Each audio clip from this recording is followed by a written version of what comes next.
आज का अपना वीडियो है एलईडी बल्ब मच्छर माखिया मार वाली मशीन को। तो ये वीडियो ने पूरा देखो और बताओ कि क्या लगे था ना वो वीडियो। मच्छर माखिया मार वाली मशीन बनाई है आप एक जुगाड़ हूँ वो एक एलईडी बल्ब हूँ। तो एलईडी बल्ब ना आप क्या यूज करिया हाँ ये पूरा सर्किट ना जोड़िया हाँ।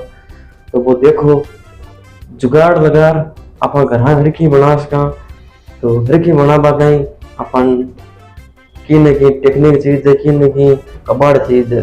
तो आप बनाया है आज ये एलईडी लोटिया का खराब विडाऊं मच्छर माखिया मार वाली मशीन। तो अब माखिया मच्छर खावे जगह बनाओ। वीडियो ने पूरा देखो और लाइक करो कमेंट कर बताओ क्या लगे था लो वीडियो।